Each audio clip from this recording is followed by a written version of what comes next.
Hello बच्चों, let us read the question first. Preventive and control measures adopted for the storage of grains include strict cleaning, proper drying, fumigation, all of the above. Preventive control measures जो हम use करते हैं storage of grains के लिए वो क्या क्या होते हैं, तो यहाँ पर हम की concept जो यूज करेंगे that will be storage of grains.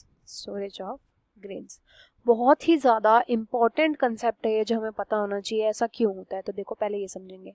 Farmers क्या करते हैं, फार्मर्स का फंक्शन होता है कि वो प्लांट्स को ग्रो करते हैं. उन्होंने प्लांट्स को तो ग्रो तो कर दिया, अब प्लांट्स को ग्रो करने के बाद वो डायरेक्ट तो कहीं बेचेंगे नहीं.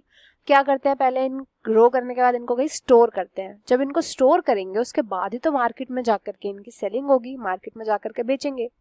बट इनको स्टोर करने का जो प्रोसेस होता है ना, वो बहुत ज़्यादा इंपॉर्टेंट होता है.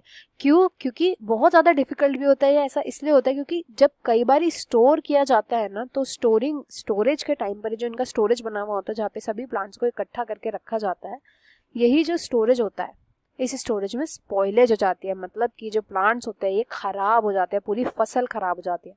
इसीलिए फार्मर को स्टोरेज ऑफ ग्रेन्स के बारे में पता होना चाहिए. ये खराब होते हैं इन लो फैक्टर्स से. पहला होता है बायोटिक, जिसमें आते हैं जैसे इंसेक्ट, सब लिविंग जो होते हैं, इंसेक्ट हो गया, फंगस हो गई, फंगस की वजह से खराब हो जाते हैं, माइट्स की वजह से, रॉडेंट्स की वजह से, ऐसे चूहे कई बार कुतर जाते हैं फसल को.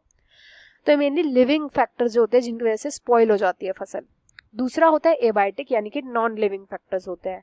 इसमें सबसे ज्यादा होता है जो खराब करता है टेम्परेचर. टेम्परेचर बहुत हाई है, उससे सारी फसल खराब हो जाएगी. टमाटर जैसे सड़ जाते हैं हाई टेम्परेचर पे. देन आता है मॉइस्चर. मॉइस्चर कम ज़्यादा हो गया तो भी फसल सड़ जाती है. तो ये मेन दो फैक्टर्स होते हैं जिनका बहुत ध्यान रखना पड़ता है, तब स्टोरेज करी जाती है.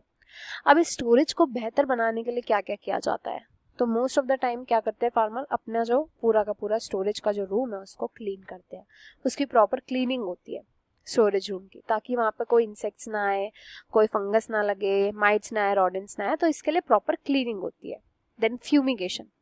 फ्यूमिगेशन का क्या मतलब होता है, उधर कई सारे टाइप के गैसेस जो है वो छिड़की जाती है. मेनली किस चीज़ के लिए, फंगस को दूर रखने के लिए, फंगस बैक्टीरिया ताकि ना लगे, वो फसल को खराब ना करे इसलिए. देन ड्राइंग करी जाती है, प्रॉपर ड्राई किया जाता है. ये जो ड्राइंग होती है सन में करी जाती है, ताकि जो मॉइस्चर है ना वो मेंटेन रहे, जो प्रोटेक्शन वो मेंटेन रहे उनकी प्लांट्स की. तो यहाँ पर राइट आंसर हो जाएगा option D, all of the above. I hope you understood well. Best of luck and thank you.